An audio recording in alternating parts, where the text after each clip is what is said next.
자, 여러분 안녕하세요. 반갑습니다. 자주 보니까 익숙하죠? 자, 이제 또 일주일이 지났네요. 오늘 촬영 기준으로 오늘이 금요일이니까 이제 여러분들의 모의고사, 6월 모의고사가 이제 한 10일 정도 남았습니다. 시간 참 빠르네요. 그쵸? 벌써 실전 문풀도 3강에 접어들었는데 이제 중요한 시험을 앞두고 여러분들 많이 긴장이 될 겁니다. 말로만 듣던 그 6월 평가원 모의고사 이제 어떻게 나올까? 얼마나 좀 새로운 내용, 얼마나 어려운 내용이 나올까 하면 긴장도 많이 되고 불안하실 것 같은데, 일단은 언어 매체를 하시는 분들 같은 경우는 이제 뭔가를 보여줄 때가 됐습니다. 지난 한 3, 4개월 또는 길게는 5개월까지 문법 공부에 매진한 학생들이 많을 텐데, 매체도 물론 중요하지만 문법에서 이제 출발하는 많은 이론들, 이제 정리된 것들을 이제 마음껏 실력 발휘를 할 시간이 온 거죠.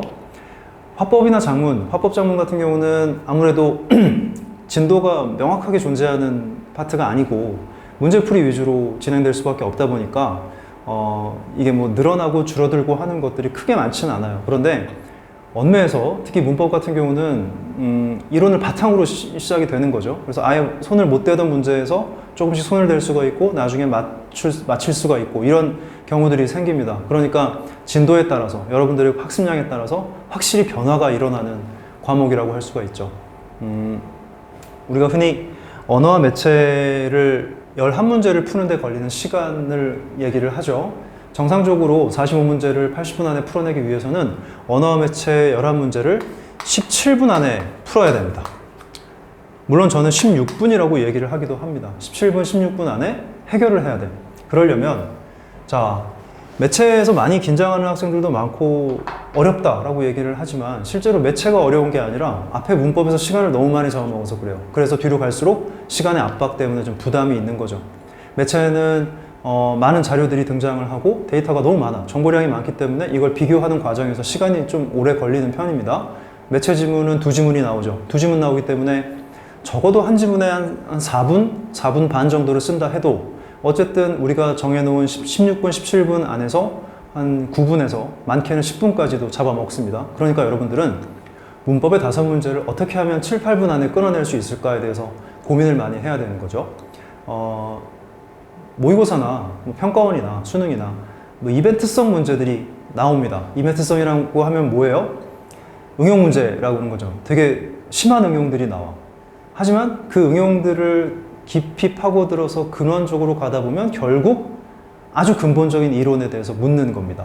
그러니까 어떤 특이한 문제에 나오는 특이한 예시들을 막 외우려고 노력하지 마시고요. 우리가 기본적으로 알고 있는 예시들, 그리고 기본적으로 알아야 할 이론들을 다시 한번 복습하시면서 어떤 문제가 나와도 난 이 튼튼한 이론을 기반으로 문제를 풀어내겠다라는 그런 마음으로 공부를 하시는 게 좋을 것 같습니다. 자, 오늘도 3문제 준비했습니다.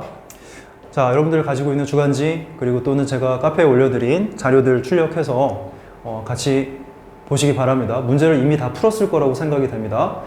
사실 오늘 할 3문제는 예전에 제가 유튜브에 태블릿으로 필기를 해가면서 올린 영상들이 있는데 거기 있는 문제들을 다시 재구성해서 가지고 와봤습니다. 그 영상이 조회수가 너무 안 나왔고요. 정말 중요한 문제인데도 좀 이렇게 여러분들이 안 풀어봤을 만한 문제들, 풀어봤겠지만 해설이 없었던 문제들, 이런 것들을 위주로 다시 한번 구성을 해봤습니다. 자, 1번 문제부터 한번 보시죠. 자, 평가원 문제입니다.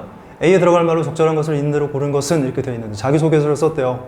자기소개서를 뭐 이렇게 썼는데 선생님이 어떤 조언을 해주고 학생이 이렇게 돼야 되겠군요 라고 얘기를 합니다. 근데 잘 보니까 여기 나오는 기역, 니은, 디귿, 리을의 구들, 여기를 붙일 거냐 뛸 거냐 라고 하는 문제야. 문제가 되게 거대해 보이지만 결국에는 띄어쓰기 문제입니다. 띄어쓰기를 어디를 띄고 어디를 붙일 거니 라고 하는 아주 간단한 문제였어. 여러분, 이거는 내신 문제가 아니고 평가원 문제입니다. 평가원 문제라고 하면 되게 어렵고 복잡할 것 같지만 결국에는 근원적인 것들을 질문을 한다고. 자, 그래서 이것들을 정리를 해봤습니다. 자, 이 학생의 자기소개서 한번 보시죠. 양로원에 가서 봉사활동을 했습니다. 훌륭한 학생이네. 그치? 사실 그 시간에 봉사보다는 게임을 하고 싶었습니다. 이것도 당연한 얘기일 수 있죠. 근데 봉사 열심히 하십시오, 여러분. 앞으로 기나긴 삶을 살아가는데 큰 도움이 됩니다. 자, 봉사보다는 게임을 하고 싶었는데 도울 뿐이었는데 너밖에 뭐 때만큼은 이런 식으로 이제 정리가 되어 있어. 자, 이 학생은 보니까 여기 다 띄었죠, 지금. 여기를 다 띄워놨는데 선생님이 뭐라 그래? 야, 엉망이야. 정신 차리고 다시 한번 해봐. 라고 하니까 학생이 아, 여기는 붙여야 되는군요. 라고 얘기를 합니다. 여기 들어갈 말을 찾으라는 거죠. 자, 적어도 여러분들이 형태소에 대한 이해가 있다면, 그리고 형태소를 뭐 정확히 뭔지 몰라도 잘 쓸 정도 있다면 문제가 되는 게 여기라는 걸 알 수가 있습니다. 보다, 그 다음에 뿐, 그 다음에 밖에, 만큼, 이 정도가 지금 문제가 되는 겁니다.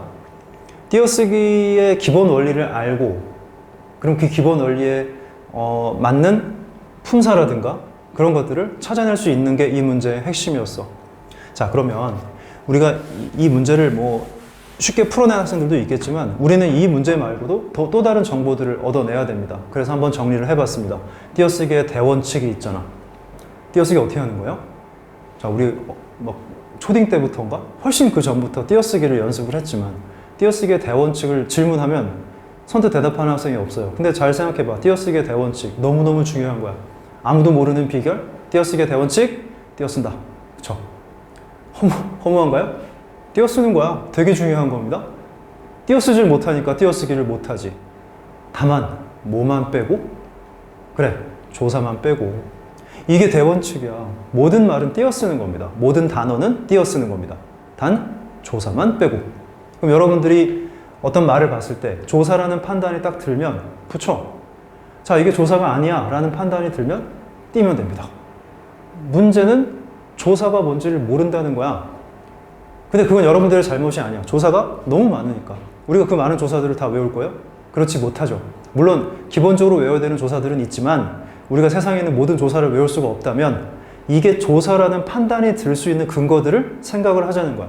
그 근거는 의외로 간단한 곳에 있습니다. 너네가 외우고 있는 체원 더하기 조사, 체원 뒤의 조사.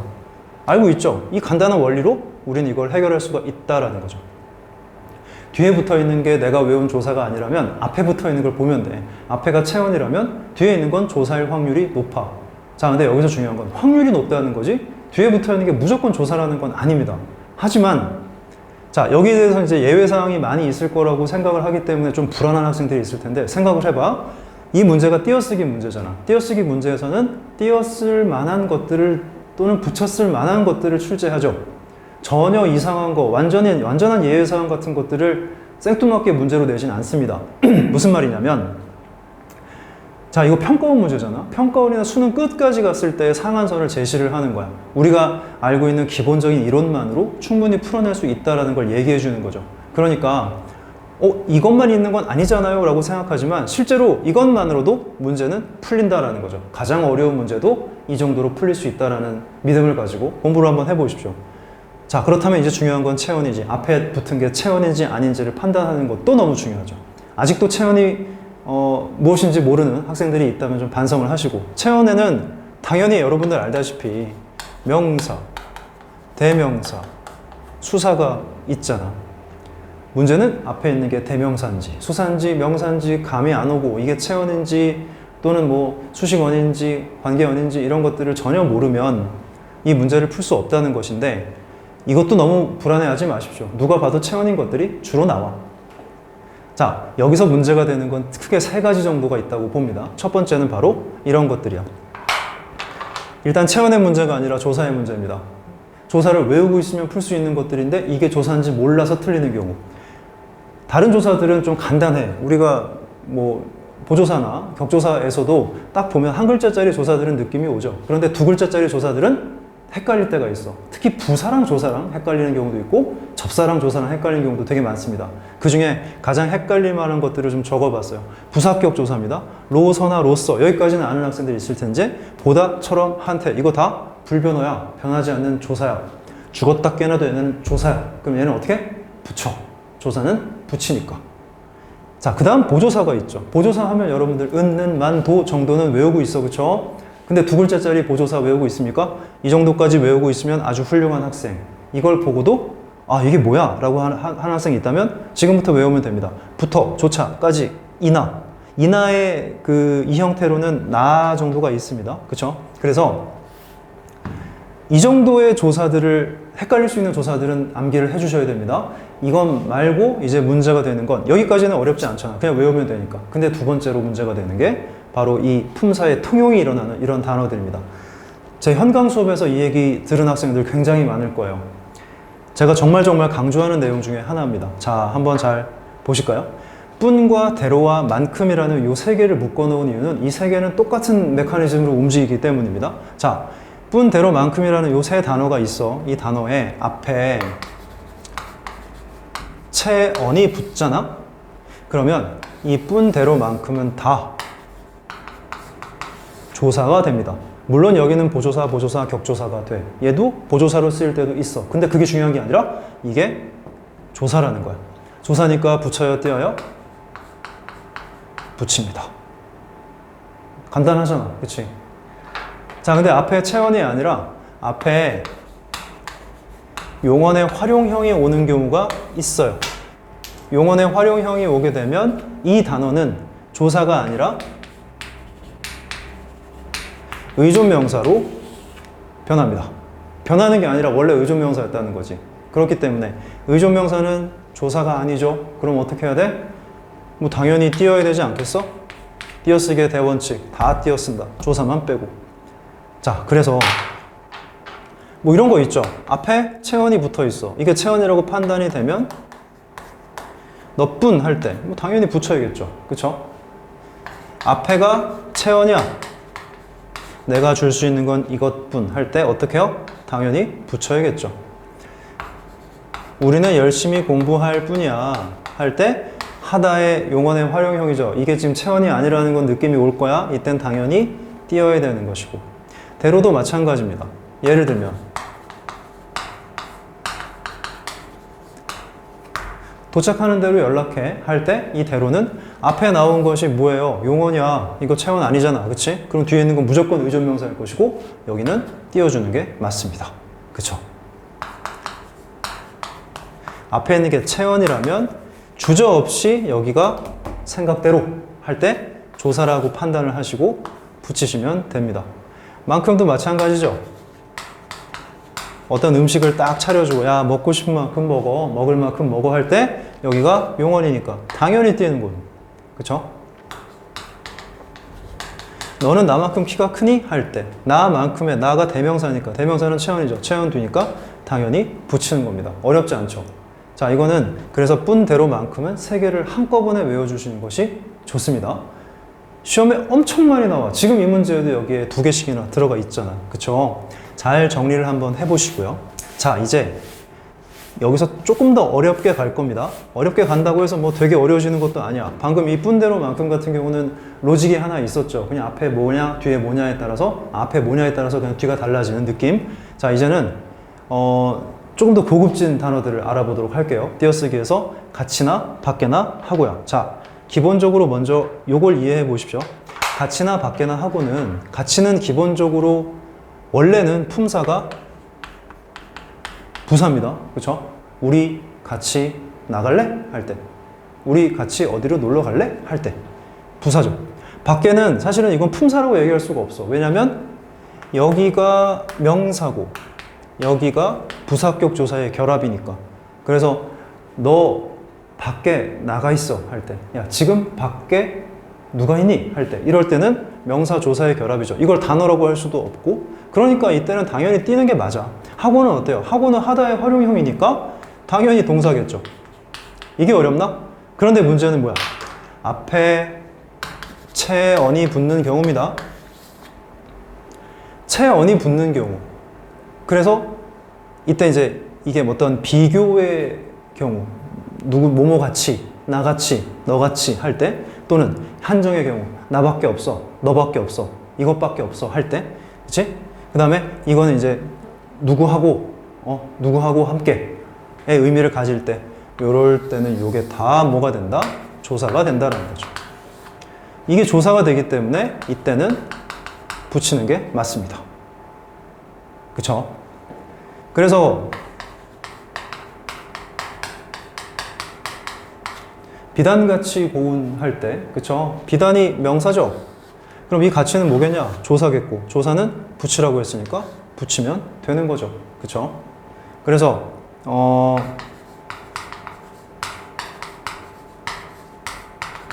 나는 선생님하고 함께 공부를 했다 할 때 선생님이라는 체언이 붙어 있어. 이때는 여기가 당연히 조사가 될 것이고 붙이는 게 맞습니다. 그런데 문맥적으로 동사로 쓰이거나 명사조사의 결합으로 부사로 쓰이는 상황이 온다라고 하면 이건 이제 우리가 당연히 띄어 써주는 게 맞죠. 여기까지가 우리가 헷갈릴 수 있는 띄어쓰기야. 물론 여기서 좀 더 나아가면 의존명사의 띄어쓰기에서 생각할 것들이 많이 있습니다. 뭐 만이나 지라든가 이런 것들. 그런 것들은 나중에 시간을 내서 한 번 더 정리해 보도록 하죠. 지금은 우리가 이 문제를 해결해야 되는 시간이니까, 자, 그러면 아까 이쪽으로 돌아가서 여러분들 위에 필기해 놓은 것들, 이미 필기해 놓은 것들을 바탕으로 한번 다시 한번 정리해 보세요. 여기 나오는 보다, 이거 어때요? 봉사보다는 할 때 앞에 있는 게 체언이죠. 그럼 이 보다는 뭐겠냐? 부사어를 만드는 격조사야. 그러니까 당연히 붙이는 게 맞죠. 조사는 붙여 쓰는 거니까. 자, 도울 뿐이었는데 할 때 여기가 지금 용언이죠. 그럼 이 뿐은 뭐겠냐? 용언이 붙으면 뿐, 대로, 만큼, 여기는 의존명사가 되는 것이니까 여기는 띄는 게 맞죠. 그 다음에 너밖에 할 때, 자, 여기 어때요? 여기 체언이지. 체언 뒤에는 당연히 조사가 되겠죠. 이거 조사야. 그러니까 붙이는 게 맞죠.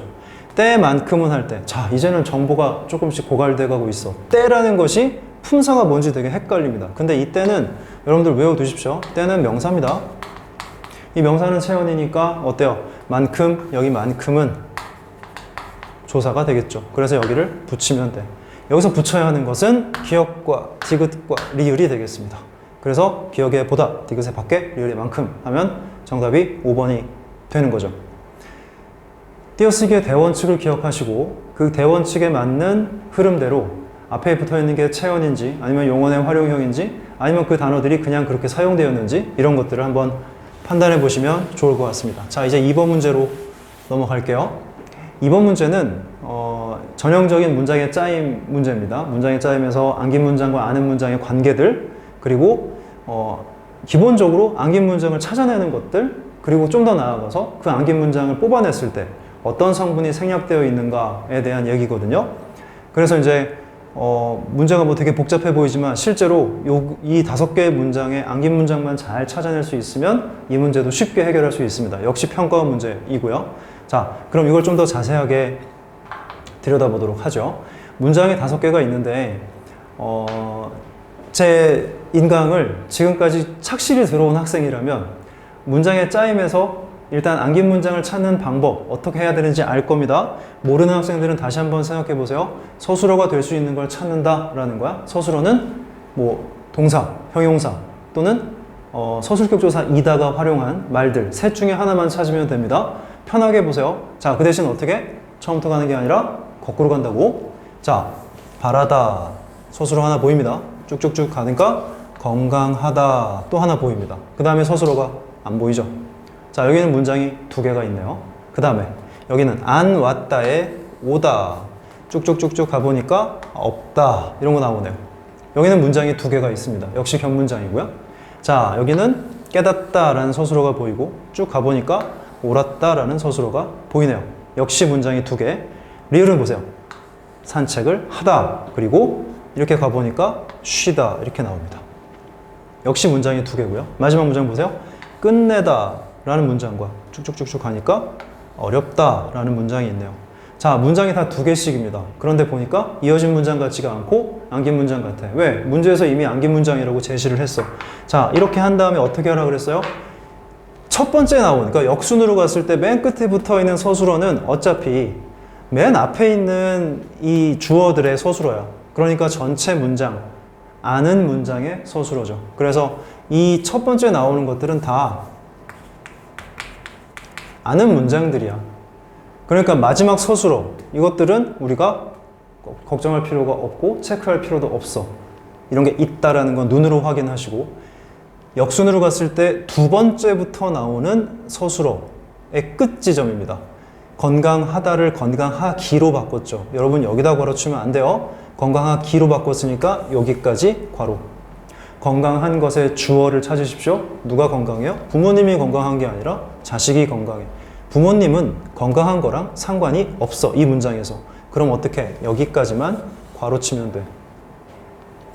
자, 잘 되고 있나요? 두 번째 보세요. 없이라는 서술어가 나오자마자 서술어의 끝에서 그냥 막는 괄호를 칩니다. 뭐가 없는지 생각해봐. 연락이 없지. 친구가 없어? 아니지. 친구는 안 왔지. 자, 관계된 것까지 다 역순으로 가다 보면 여기서 괄호를 쳐야 된다는 걸 알 수 있을 겁니다. 세 번째 문장 보세요. 깨달았다. 뭐를? 옳았음을 깨달았어. 자, 여기도 마찬가지야. 옳았다가 옳았음이 되죠. 옳았음이 되죠. 근데 여기 르를 빼고 여기도 을을 빼고 여기서 괄호 치면 안 된다고? 여기서 괄호를 친다고? 뭐가 옳았을까요? 판단이 옳았겠지. 판단은 누구 거예요? 자신의 판단이죠. 그러니까 판단을 꾸며주는 말까지 다 포함을 해야 돼. 동생이 옳았던 건 아니죠. 동생은 이 판단이 옳았다는 거죠. 그러니까 여기까지 동생은 깨달았다는 거잖아. 그러니까 여기까지 괄호 치면 됩니다. 네 번째 문장 보세요. 했다에서 거꾸로 가다 보면은 쉬던이 나와. 그냥 여기서 주저없이 괄호를 쳐주십시오. 누가 쉬었어요? 늘 쉬었는데. 누가? 내가. 그가 쉬었어요? 아니죠. 내가 쉬었지. 여기서 괄호 치면 됩니다. 마지막 문장이요. 금방 끝냈어. 과제를 금방 끝냈는데 어렵다. 자, 여기서 그냥 막는 괄호 치고요. 뭐가 어려워? 과제가 어려워. 자, 여기서 문제가 생겼네. 아주 어려운데요? 그 사람들이 어렵나요? 그건 아니지. 어려운 것이 아주 어렵다니까. 여기까지는 괄호 칠 수 있겠다. 그치? 물론 여기서는 이제 과제라는 것이 여기 들어가야 된다는 것은 느낌적으로 올 겁니다. 자, 여기까지 괄호를 5개 쳐놨어. 자, 이제는 무슨 절인지 판단을 해보자. 우리가 기본적으로, 그치? 음이나 미음이나 기, 이 미음 안에는 이것도 포함돼. 이렇게 끝나면 다 명사절이야. 왜? 이거 다 명사형 어미를 활용한 말들이니까. 그래서 기가 나왔죠, 여기에. 그 다음에 여기에 음도 나왔죠. 이런 거 보면 주저없이 정리하시면 됩니다. 여기는 일단 이걸로 필기를 해보죠. 명사절입니다. 맞죠? 그 다음에 여기도 명사절입니다. 여기는 어때요? 연락도 없이 안 왔어. 연락도 없이가 그곳을 꾸미나? 아니지. 연락도 없이 안 왔죠. 요 전체가 현재 용언을 꾸미고 있다라는 판단을 한번 해보십시오. 용언을 꾸미는 게 바로 부사절이야. 자, 네 번째 문장 볼게요.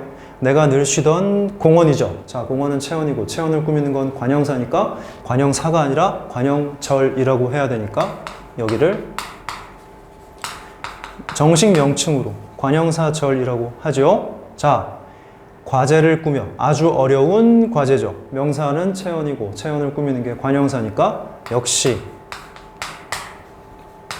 관형사절이야. 자, 여기까지 됐습니다. 각각의 문장들의 절을 찾아내는 것까지는 했어. 자, 이제 생략된 걸 찾으래요. 생략된 건 뭘 의미하는 거냐면 이 문장들이 안긴 문장이잖아. 지금 우리가 빨간색 괄호 친 게 다 안긴 문장이죠. 이 안긴 문장이 어떻게 이 안으로 들어갈 수 있었는가를 생각을 해보면 됩니다. 그럼 들어가기 전의 모습들을 우리가 뽑아내보면 되는 거죠. 쉽게 말하면 괄호 친 것의 풀 버전을, 원래 문장을 뽑아내서 여기다가 한번 적어보자는 거야.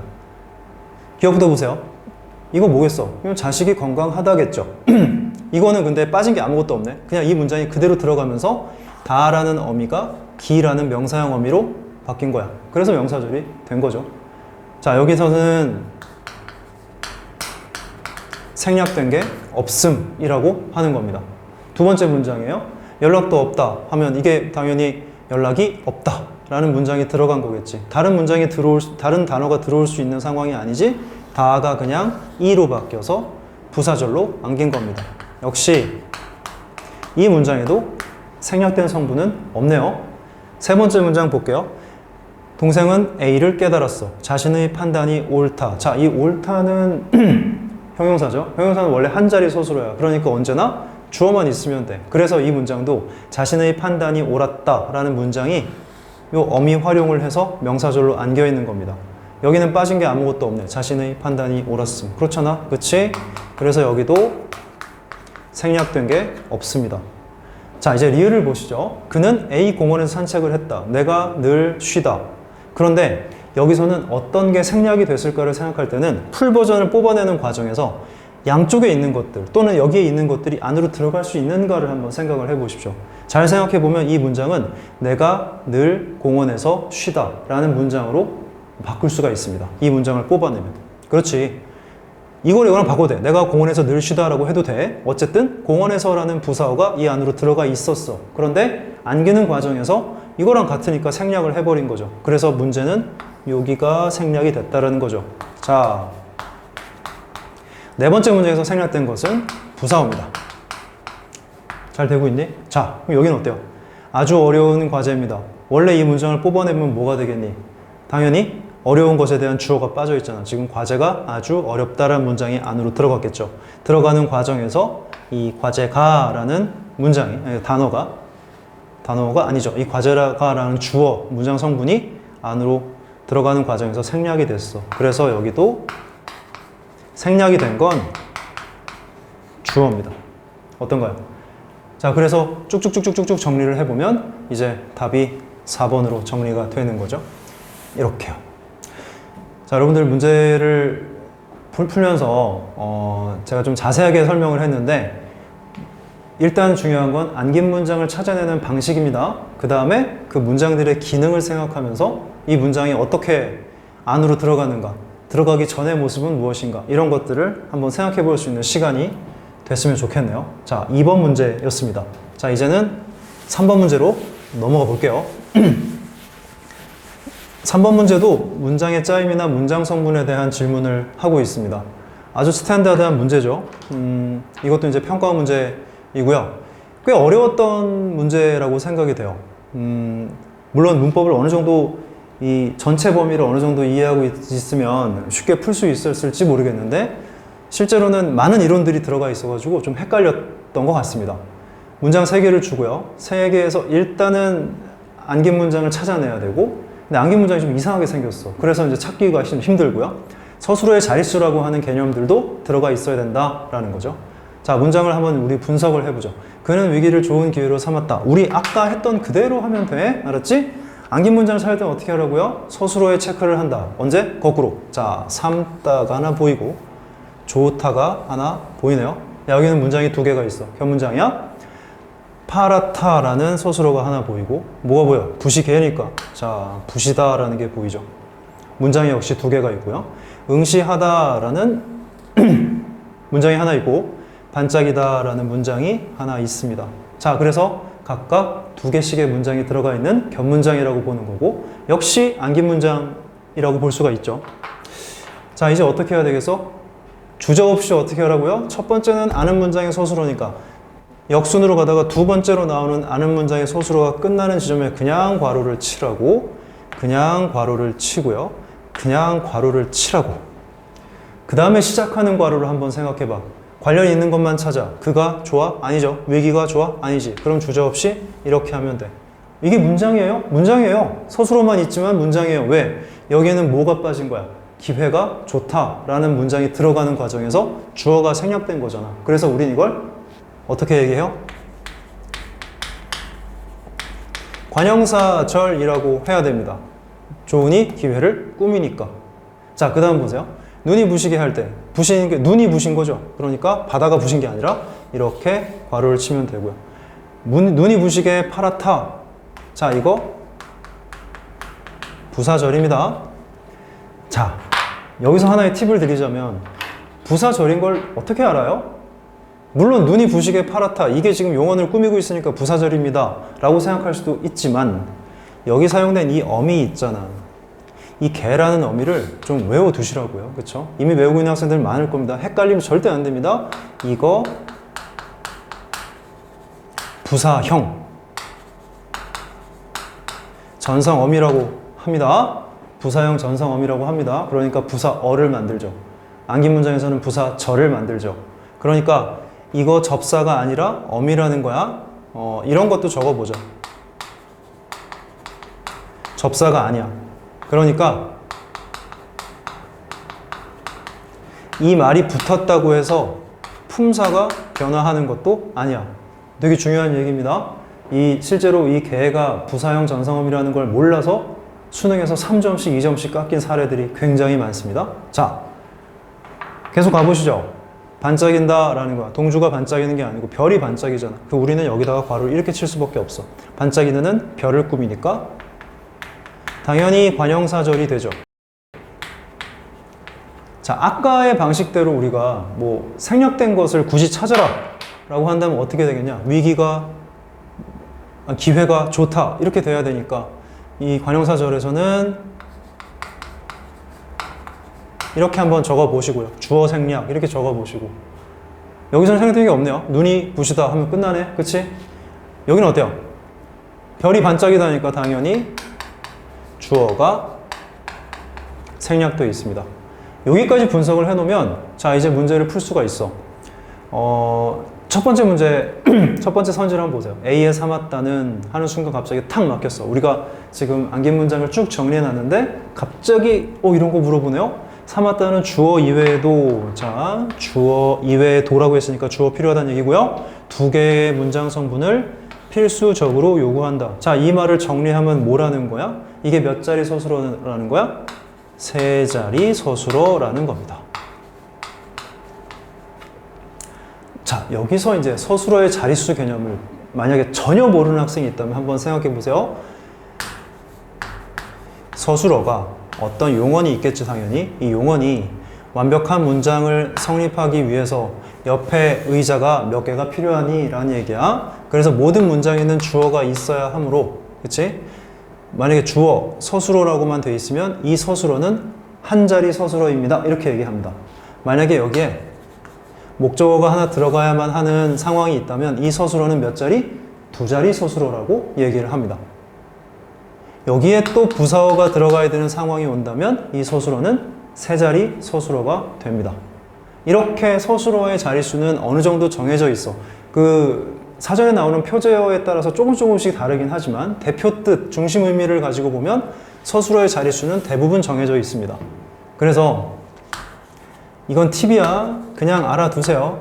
내가 판단하는 용언, 서술어가 형용사라고 판단이 되면 얘는 무조건 한 자리 서술어가 됩니다. 그치? 주어만 있으면 되는 거야. 그 다음에 뭐 나머지의 이야기들은 되게 복잡하지만 외울 수 있는 것들은 있죠. 주다, 넣다, 삼다 이겁니다. 서술어 자릿수 문제에서 제일 많이 나오는 세 단어 주다, 넣다, 삼다 하면 이거 다 뭐야? 세 자리입니다. 어떻게 되는 거야? 누가 무엇을, 그치? 무엇으로 삼다 이렇게 되거나 누가 무엇을 어디에 넣다 이렇게 되거나, 그치?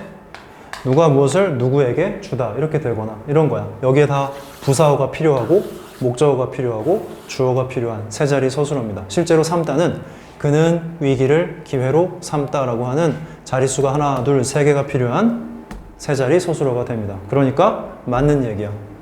답은 안 됩니다. 그쵸? 맞는 얘기니까 오답이 되겠죠.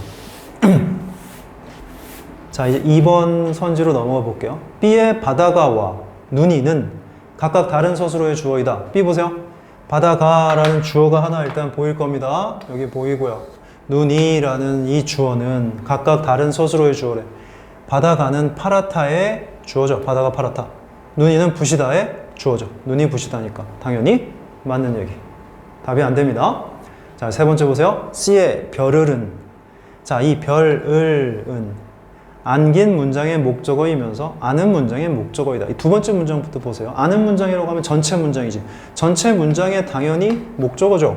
그런데 이 원래 문장이 뭐였다고? 별이 반짝이다였어. 별이 반짝이다였으니까 이 별을은 안으로 들어가면 뭐가 되겠어요? 주어가 되겠죠. 안긴 문장에서는 이게 안긴 문장이니까 괄호가 안긴 문장에 뭐예요? 목적어가 아니라 주어라고 해야지. 그리고 전체 문장, 아는 문장의 목적어입니다. 이렇게 얘기를 해야 되는 거죠. 그래서 3번이 적절하지 않으므로 정답이 됩니다. 이해가 되나요? 자, 이제 4번을 해결해 볼게요. A의 좋은과 C의 반짝이는 A의 좋은과 C의 반짝이는 뭐 안긴 문장 물어본 거네. 안긴 문장의 서술어가 됩니다. 주어가 생략된 안긴 문장의 서술어죠. 좋다, 반짝이다. 역시 맞는 얘기고요. 마지막 5번 선지에는 B의 눈이 부시게, C의 반짝이는, 자, 눈이 부시게는 부사절이고 반짝이는 관형사절이니까 수식의 기능을 한대요. 당연히 수식의 기능을 하죠. 부사절은 용언을 수식하고 관형사절은 여기 나오는 체언을 수식합니다. 물론 여기도 체언을 수식하죠. 여기 나오는 안긴 문장은 다 수식의 기능을 하겠네요. 그치? 그래서 오답이 됩니다. 맞는 얘기니까. 자, 이 문제에서는 역시 문장의 짜임, 그래서 안긴 문장을 찾아내는 방식, 여기에 하나 더 해서 서술어의 자릿수를 이해하는 것들, 또 참고로 얘기했던 이런 자릿수에 대한 기본적인 이해들, 개의 의미, 이거 되게 중요하다고 했습니다. 부사형 전성어미 절대로 잊지 마시고요. 여러 가지를 정리해서 여러분들 지식으로 만들기 바랍니다. 자, 오늘도 이렇게 어렵다고 하면 어렵고 쉽다고 하면 쉬운 세 문제를 풀어봤는데요. 이제 여러분들 남은 시간이 되게 얼마 없어. 6월 모의고사까지 되게 짧은 시간이 남아있으니까 하지만 이미 여러분들 공부도 많이 했기 때문에 앞에 나오는 많은 이론들, 음운 변동부터 다시 한번 짧은 시간 내에 훑어볼 수 있는 시간도 한번 가져보시고요. 지난 문제들도 많이 풀어보시면서 문법에 대한 좀 자신감을 가지고 언어와 매체에서 좋은 성적을 내시기 바랍니다. 우리는 다음 주에 또 다른 문제를 가지고 만나 뵙도록 하겠습니다. 고생 많았습니다. 감사합니다.